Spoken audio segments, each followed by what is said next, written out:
Tema que nos corresponde ver a continuación es el tema de evaluación de tierra bajo el esquema de la FAO. Como recordarán, en Génesis del suelo vimos en la evaluación bajo capacidad de uso, que era el de las 8 clases, donde en función de las limitaciones, esas clases iban siendo más castigadas de la clase 1 sin ningún tipo de limitación hasta la clase 8 que tenía una gran cantidad de limitaciones. Seguidamente vimos la evaluación con fines de fertilidad, donde se establecían los modificadores que no eran más que las limitantes que tenía ese suelo para producir, y vimos la clasificación con fines de riego, que era la capacidad de que tenía un suelo para desarrollar un sistema de riego. Eso, evaluación de tierra, a diferencia de la FAO, tienen la desventaja de que son sistemas de evaluación netamente físicos y no consideran, a excepción del de riego, aspectos sociales y económicos como si el de la FAO. Adicionalmente, aquellos sistemas restringen cada clase a un determinado uso, mientras que la evaluación de tierra bajo el esquema de la FAO evalúa distintas posibilidades que no necesariamente deben ser la agrícola, sino que también está la pecuaria y está la industrial y la agroturística, por ejemplo. Previo a hablar un poco de la evaluación de tierra bajo el esquema de la FAO, debemos hablar del concepto de tierra, que según Van Lansen es el proceso de determinar la sostenibilidad de la tierra para una clase específica de uso. Según la FAO, un concepto viejo en el año 85, es la valoración de la explotación de la tierra cuando se utiliza con fines específicos.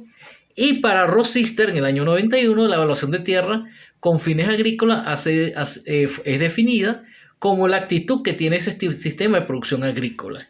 Un concepto importa entonces, cuando evaluamos tierras, ¿qué queremos saber?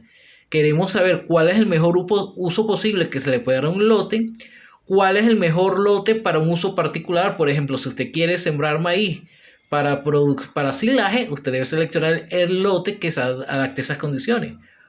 ¿Qué otro uso podría darle a mi tierra? A diferencia de capacidad de uso de la USDA, que es el que usa el INTI, que castiga, no se puede usar para esto. Ya está, la FAO ofrece otra alternativa, incluso algunas que van más allá del uso agrícola. Entonces aquí tenemos que para hacer la evaluación de la tierra tenemos que tener los requerimientos bajo distintos manejos y definir prácticas de pastoreo y carga animal. Por ejemplo, cuando hablamos de distintos manejos, aquí vemos el cultivo del maíz, pero quien se evalúa no es el maíz, se evalúa el manejo. Puede haber maíz para cachapa, puede haber maíz para silaje, puede haber maíz para alimentación animal o puede haber maíz para la producción de harina, y todos tienen un manejo y un uso distinto. Seguidamente, también se consideran cuáles son las necesidades de riego, cuál es la actitud. Usted puede evaluar, por ejemplo, cebolla. Un uso es cebolla para goteo, pero otro uso es cebolla por riego por gravedad. Igualmente, se pueden evaluar las necesidades y requerimientos de drenaje. También este sistema considera la parte de conservación, como son los riesgos de erosión, el posible impacto ambiental que tienen los proyectos. Este sistema de la FAO puede ser adaptado para evaluar el impacto que puede tener una obra de infraestructura, por ejemplo la construcción de un embalse, e incluso puede ser adaptado para evaluar desarrollo urbano en planes de ordenamiento territorial. Como ya le habíamos dicho, en Génesis evaluamos el sistema de capacidad de uso, que es de las 8 clases. Evaluamos con propósitos específicos, que es el de la FAO, que vamos a ver aquí en manejo de suelos. También evaluamos el del sistema de riego, y evaluamos de fertilidad. En el sistema de la FAO y en cualquier sistema de evaluación hay una serie de actores. Por ejemplo, el cliente. ¿Quién es el cliente? Es el usuario de la tierra que requiere los resultados. Puede ser una institución pública o puede ser un productor. El evaluador, que es la persona que hace la evaluación de la tierra. Esto no implica que sean necesariamente un experto en el área de uso de la tierra, que también lo hay. Hay expertos en el recurso tierra, que es específicamente, pueden ser edafólogo si es el caso del suelo, climatólogo cuando se considera el clima, hidrólogo cuando evaluamos los requerimientos hídricos, y todos actúan de manera coordinada. Y se incluyen también en este sistema de la FAO expertos en socioeconomía, porque la tierra no basta con que sea productiva, sino que debe obtener una ganancia y un beneficio social. Por ejemplo, en la frontera puede haber una tierra muy productiva, pero desde el punto de vista social, dado el conflicto con la guerrilla, con los paramilitares, estas tierras resultarían altamente, con una actitud muy baja, porque nadie quisiera trabajar en este tipo de explotación. En cada evaluación nosotros debemos responder varias preguntas. En primer lugar, ¿cómo se está manejando actualmente la tierra, tanto desde el punto de vista de mecanización, riego, fertilización? Debemos hacernos la pregunta: si yo no puedo producir lo que yo quiero o lo que estoy haciendo, por ejemplo, estoy produciendo caña y la caña no es apta, debo evaluar qué otros posibles usos. A lo mejor una tierra con mucha pendiente, a lo mejor usted coloca una posada con piscina y algún uso agroturístico, y eso es más rentable que sembrar papa u otro cultivo que va a causar erosión. Usted debe evaluar todas esas posibilidades y en función de que esa producción sea sostenible, y también debe evaluar que esa producción, qué posibles efectos negativos pueda tener sobre los ecosistemas. Entonces, el proceso de evaluación se determina por sí mismo y determina además los cambios que se deben adoptar en el uso de la tierra. Los principios de evaluación de tierra es que la actitud de la tierra se evalúa y clasifica con respecto a clases específicas de uso. La evaluación exige comparación del producto obtenido y de los insumos necesarios en diferentes tipos de uso de la tierra. Es necesario que sea multidisciplinario, a diferencia de los otros métodos que eran netamente físicos. La evaluación se hace en términos que corresponden al contexto físico, económico y social de la zona, o sea, es un concepto integral. La actitud se refiere a uso de carácter continuo, esto quiere decir que es sostenible.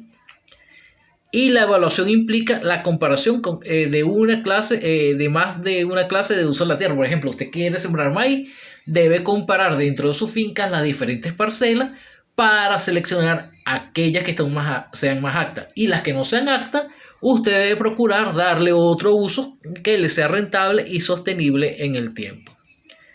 Entonces, los objetivos de la evaluación: usted va a evaluar la actitud de la tierra, usted va a comparar cuáles son las características del uso de la tierra contra lo que exige ese rubro, es decir, los requisitos de uso. En primer lugar, usted debe hacer un inventario de los recursos de la tierra. Esto implica el suelo, la vegetación, el clima, el agua. Debe hacer un inventario de los tipos de uso de la tierra, o sea, si hay un manejo, cómo se está haciendo, cómo se siembra, cómo se mecaniza, cómo se hace el control de plaga, cómo se cosecha, cómo se comercializa, cómo son las vías de penetración. Entonces usted va a comparar las cualidades de la tierra contra los requerimientos de los cultivos. Si esas cualidades satisfacen lo que le exige el cultivo, entonces la tierra va a ser apta para el uso que usted está evaluando. Entonces, el esquema de la FAO es un esquema multidisciplinario. Se evalúa y clasifica la tierra con respecto a diferentes usos específicos. La evaluación debe corresponder al entorno social y económico del área de estudio. No se evalúa solamente el suelo, sino que se evalúan las unidades de tierra. La evaluación requiere de comparación de los beneficios que se esperan obtener y los insumos que se necesitan. Y el uso y la evaluación debe ser de un uso sostenido, es decir, debe ser sostenible en el tiempo.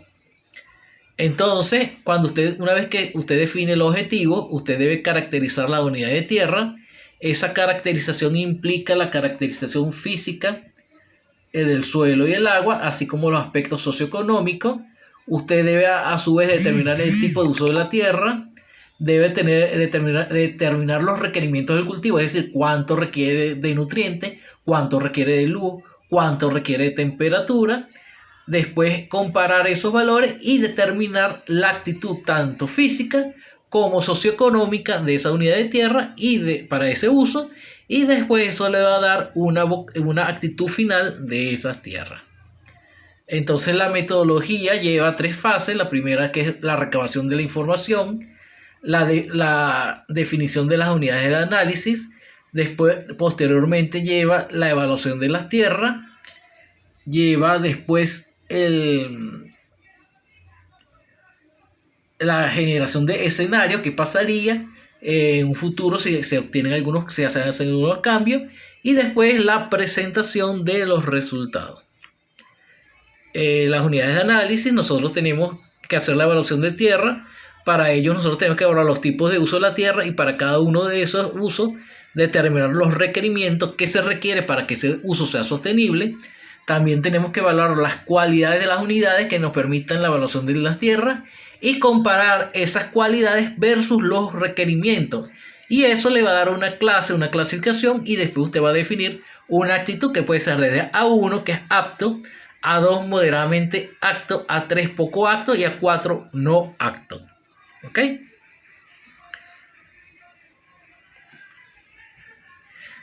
¿Qué son los tipos de utilización de la tierra? El tipo de utilización de la tierra es todo el manejo, todas las técnicas, todo lo que se usa dentro de ese sistema de producción, desde que se siembra, se mecaniza, se riega, se fertiliza, etc. Los tipos de uso de la tierra, forma resumida, pueden ser tipos de uso múltiple, que consisten en más de una práctica en la zona. Puede ser compuesto, que consiste en más de una clase de uso practicado. Ahí también usted debe considerar la identificación de los cultivos y debe hacer la descripción del tipo de uso de la tierra. Eso implica un trabajo arduo, porque usted debe escribir cada uno de los procesos agronómicos que se lleva en esa unidad de producción. Entonces, cuando usted describe el tipo de uso de la tierra, describe cuáles son los productos cultivados, cuál es la orientación del mercado, si es para consumo fresco, si es para la agroindustria, cuál es la densidad de capital, si requiere una alta inversión, mediana o baja inversión, cómo es la densidad de mano de obra, si requiere mucho o pocos empleados, cómo es el manejo técnico que se requiere, si es altamente tecnificado o un poco tecnificado, cuáles son las fuentes de energía, si es mecanizado o poco mecanizado, qué tamaño debe tener la explotación agrícola, si con 1 hectárea usted le basta o requiere superficies muy extensas, cómo es la tenencia de la tierra. Obviamente, si usted tiene una tierra que tiene riesgo de ser expropiada, eso no va a ser factible de producir. Y cuál es la infraestructura requerida, si usted requiere riego, si requiere nivelación u otra obra que ayude a mejorar la producción del tipo de uso que usted desea producir. De la característica de los cultivos, usted puede considerar si hay cultivos simples, cultivos múltiples, cultivos perennes. También considera el factor cultivo, el año de cultivo, entre años de barbecho. Eso es para ver la intensidad con que se usa, en las prácticas de cultivo, si es de ganadería, si es de explotación forestal u otros beneficios no agrícolas. El índice de cultivo se calcula entre el número de cultivos cosechados entre el número de años de ciclo de cultivo. La unidad de tierra se refiere a las unidades de tierra que son más o menos homogéneas, que ustedes los vieron en las unidades taxonómicas cuando vieron consociación y asociación. Generalmente están separadas por series de suelo, asociaciones, concesión, y lo que se busca es que sean homogéneas para que usted pueda, la variabilidad no influya sobre el comportamiento del uso, que sean aproximadamente a las unidades de manejo, es decir, esa unidad de tierra se correlacione positivamente con el manejo, que tengan requisitos de uso similares, o sea, eso que las exigencias sean igual para la unidad de tierra A como para la unidad de tierra B, y tener una actitud similar para diferentes TUC en toda su extensión. Cuando hablamos de cualidad y característica, entonces, ¿qué es una cualidad y qué es una característica? Esto es muy importante porque la FAO establece 25 cualidades. La cualidad es un atributo de la tierra que actúa de manera distinta sobre por ejemplo, sobre la capacidad para producir una tierra. Por ejemplo, la disponibilidad de agua es una cualidad. Y las características son esos parámetros que le permiten medir esa cualidad. Por ejemplo, la disponibilidad de humedad, usted la puede medir por el contenido de arcilla, por el contenido de materia orgánica o por la precipitación. Por ejemplo, la disponibilidad de nutrientes es una cualidad que le dice cómo puedes producir el cultivo en función de su fertilidad. Y usted la puede evaluar con características como la capacidad de intercambio catiónico, la materia orgánica, el contenido de nitrógeno, el contenido de fósforo. Usted puede elegir una o varias características. Y ese es el concepto que está, es la característica de la Tierra, que es un atributo que usted puede medir. Y ese atributo que usted puede medir ayuda a definir la cualidad. ¿Ok? Entonces la característica es un atributo, como ya lo dije, que se puede medir o estimar, como la textura, la capacidad de intercambio catiónico o la pendiente. Y la cualidad, que es un atributo más complejo, que está constituido por una o varias más características e influye sobre el comportamiento del suelo. Por ejemplo, el riesgo de erosión, que puede ser leve, moderado, severo o grave, y del riesgo de erosión depende de características como la vegetación, la pendiente, la topografía, etc. ¿Cuál es la ventaja y la desventaja de las cualidades? La ventaja es que se relacionan con los requisitos de uso de la tierra, interactúan con factores ambientales,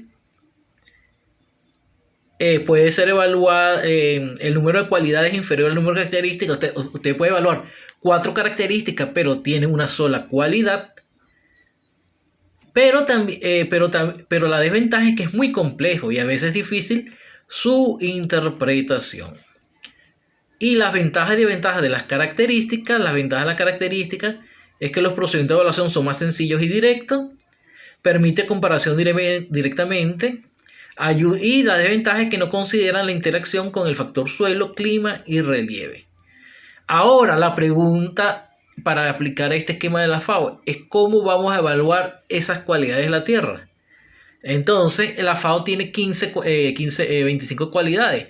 Empezamos por el régimen de radiación, que en las condiciones tropicales no es importante porque tenemos la duración del día. El régimen de temperatura puede ser que lo tome o no lo tome porque estamos en un país tropical, al menos que haya un cambio con la altitud.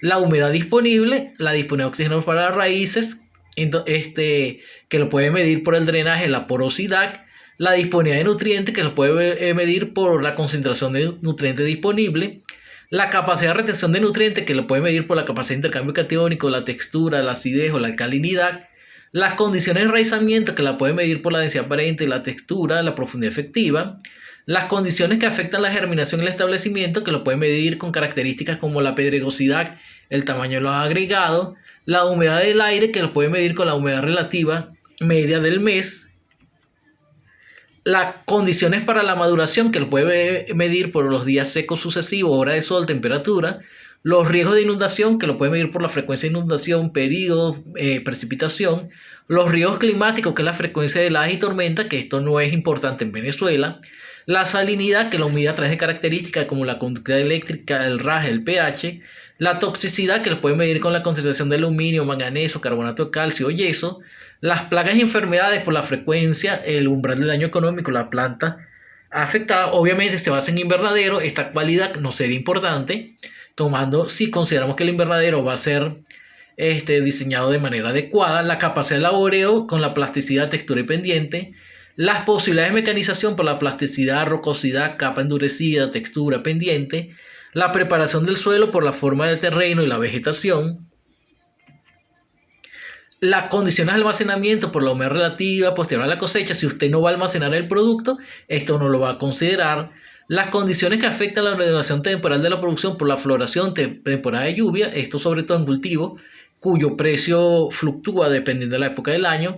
El acceso dentro de la unidad depende de la vía de comunicación, forma del terreno. El tamaño de las posibles unidades va a depender del tamaño mínimo, porque hay cultivos que con 2 hectáreas les basta, pero por ejemplo un cultivo de arroz, si usted tiene 20 hectáreas, eso no va a ser rentable. La ubicación, la vía de acceso, por ejemplo, si usted va a producir caña y está lejos de central, mientras más alejado esté, va a ser menor la actitud del uso de la tierra. Los riesgos de erosión por la pendiente, la textura, y los riesgos de degradación por factores como características como la dispersión, el ancostramiento, la compactación y la estabilidad. ¿Usted va a trabajar con estas 25 cualidades para evaluar un tipo de uso de la tierra? No.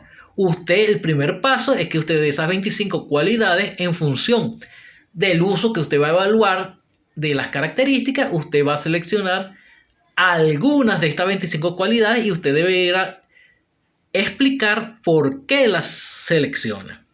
Entonces, ¿por qué seleccionamos una cualidad?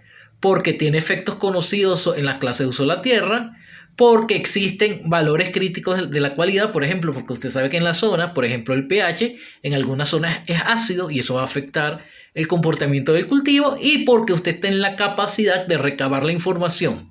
Si usted tiene una cualidad y usted no puede medirla o no tiene valores, esa cualidad usted no la debe seleccionar de esas 25. Entonces, ¿cuándo selecciona una cualidad? Cuando es importante, cuando existen valores críticos y cuando usted puede obtener la información. Si usted la cualidad es importante, la información usted la puede obtener, pero los valores críticos son moderados o inexistentes, usted puede elegir en que para usted esa cualidad no es importante medirla. Yo le sugiero que seleccione las cualidades que sean importantes o moderados y que usted consiga valores críticos en la zona y que usted pueda obtener la información. Entonces, para evaluar las cualidades, por ejemplo, tú como el maíz, maní, papa, cultivo de pequeños productores que utilizan tracción animal. Aquí me devolví, esta no me abre. Ok. Usted va a seleccionar las cualidades. Aquí tengo una lista de cualidades, no las veo. Las voy a ver aquí afuera. Ok, tiene unas cualidades como son y por ejemplo, de esas 25 cualidades, la primera, régimen de radiación, aquí usted no lo va a elegir. Primero porque en Venezuela no existen valores críticos, porque todo el tiempo tenemos la misma radiación. Y la 3B no la elige. La humedad disponible, el efecto es moderado. Ahí existen valores críticos frecuentes y puede tener la información. Usted pudiese considerar evaluar esta cualidad. Para el drenaje es importante, es frecuente y la información obtenible. Usted evalúa la cualidad. Usted, el exceso de sales es importante y puede obtener la información, pero no hay valores críticos, no la evalúa. Y las posibilidades de mecanización tampoco la va a evaluar. ¿Por qué? Porque no existen, el efecto no es importante sobre estos cultivos. Entonces, ya esto lo expliqué. Entonces, continuamos. Después de evaluar las cualidades, hay que establecer los requisitos de uso de la tierra. Por ejemplo, aquí tenemos el caso de un cultivo como el maíz. Entonces, ¿qué son los requisitos de uso de la tierra? Los requisitos pueden ser requisitos fisiológicos, que son requisitos del cultivo. Pueden haber requisitos relacionados al manejo y requisitos asociados a la conservación del suelo. Entonces, los requisitos del cultivo pueden ser requisitos de energía, de temperatura, de humedad, necesidad de oxígeno, necesidad de nutrientes, condiciones para el enraizamiento, condiciones que afectan la germinación, humedad del aire que afecta el crecimiento y condiciones para la maduración.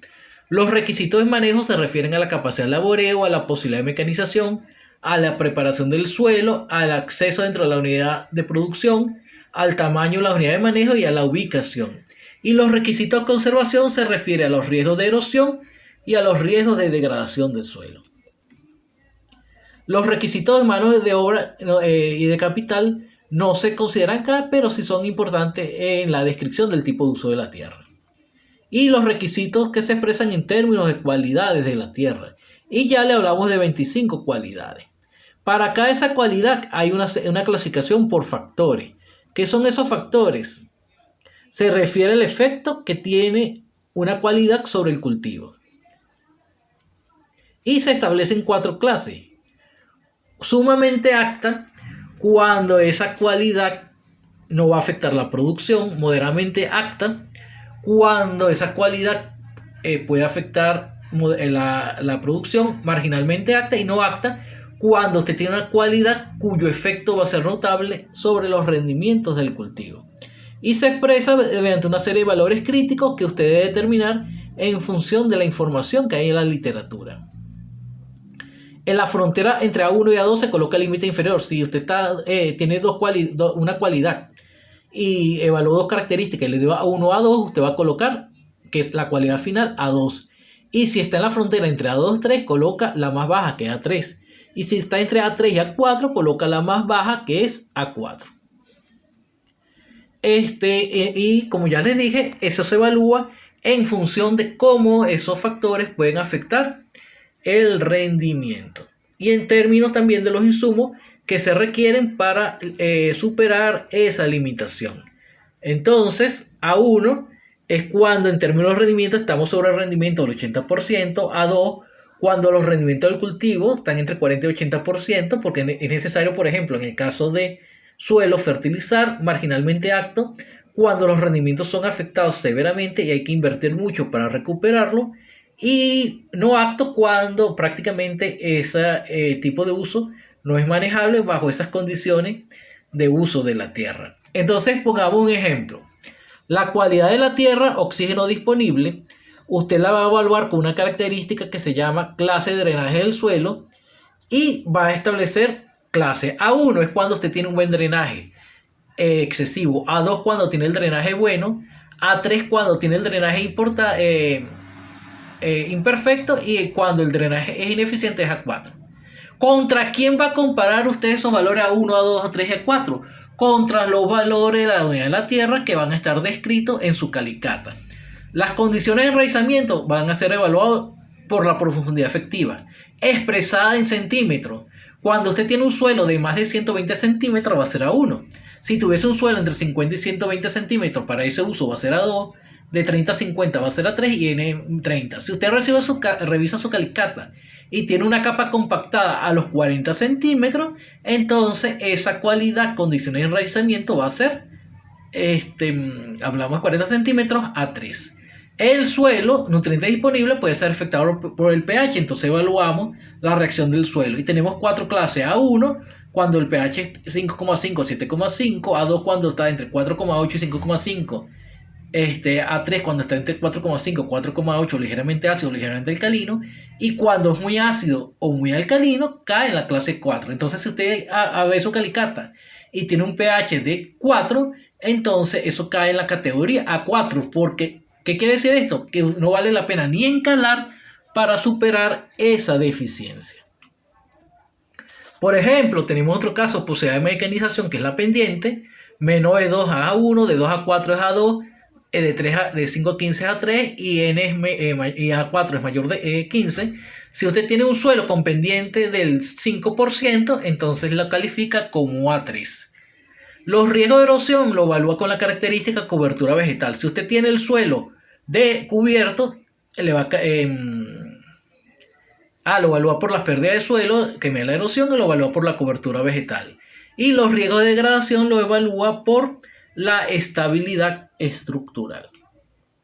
La armonización, ¿a qué se refiere? A que usted tiene que evaluar si esas cualidades que usted requiere del cultivo y esos requisitos se corresponden con las características. Es decir, las características que tiene la unidad de la tierra que usted está evaluando cumple con todos esos requisitos para cada una de esas cualidades. Si eso sucede así, esa tierra, ese uso va a ser apto para su producción. ¿Ok? Usted va a comparar los requisitos de uso de la tierra para cada una de las cualidades. Por ejemplo, usted puede evaluar maíz, puede evaluar tomate, puede evaluar cebolla bajo distintas condiciones de manejo y determinar cuál es el mejor uso posible. ¿En qué medida? Entonces, cuando hace esa armonización, quiere saber en qué medida las cualidades de la tierra satisfacen los requisitos de uso de la tierra. ¿Ok? Y eso puede ser desde A1 o A4. Y aquí tenemos una armonización. Por ejemplo, un suelo, la unidad de tierra A, usted evalúa las cualidades: humedad disponible, oxígeno disponible, nutrientes, posibilidades de mecanización, riesgo de erosión, y determinó para el suelo, estableció los requisitos de uso de la tierra, estableció los valores críticos y los evaluó. Entonces le dio A1, A2, A3, A2 y A2. En el caso B le dio A2, A1, A2 y A2. Y en el caso C le dio A1, A1, A2, A2. Usted puede optar por determinarla cuando está el límite. Puede establecer un factor, por ejemplo, que en el B, como tiene A2, ese es el más limitante, entonces la actitud es A2. En la tierra 3, la actitud también es A2. pero en la tierra A es la actitud A3. Y por ejemplo, si tú evalúas maíz, la tierra A va a ser la menos apta. ¿Por qué? Porque no cumple con esa cualidad de nutrientes disponibles. ¿Ok? Sería ese factor. Pero también este método es un poco subjetivo porque se basa en el conocimiento que tiene el evaluador y se puede prestar a interpretaciones. Considera la menos, como ya lo dije, considera la evaluación menos favorable como la más limitativa y aunque es simple, tiene la desventaja de que no toma en cuenta las interacciones. Usted también puede usar procedimientos aritméticos, que es, por ejemplo, a cada valor, cuando de A1 le da un valor de 10, cuando A2 le da un valor, cuando da un valor de A1 le da un valor de 1, cuando un valor de A2 le da 0,5, A3 0,25 y usted lo empieza a sumar y a establecer categorías. Usted puede decir, cuando el promedio me dé entre 0,8 y 1, la actitud va a ser A1. Cuando el promedio de entre 0,6 y 0,8 va a ser A2. Cuando de entre 0,6 a 4 va a ser A3. Cuando de menos de 0,2 va a ser AN. Y se quita con eso la subjetividad. Por ejemplo, A1, 1. A2 lo estableció, le dio 0,7. A3 0,4 y N 0. Entonces, ese criterio usted lo puede definir. Entonces, la ventaja es que considera las interacciones y la importancia y la desventaja es que cuanto mayor es el número de cualidad, menor es el producto. Entonces, el valor es muy pequeño, entonces puede haber problemas para establecer los rangos. En cambio, el método de adición se basa también en una misma norma, pero en vez de multiplicar, como es el caso aquí, multiplicar 1 por 0,7 por 0,4 y 0, en este caso, usted va a sumar y va a establecer también categorías. Y usted, en función de eso, si tiene 15 variables, por ejemplo, y usted sabe que el máximo número de A1 va a dar 15, usted puede decir que la sumatoria entre 13 y 15 es A1, que la sumatoria entre 10 y 13 es A2, la sumatoria entre 8 y 13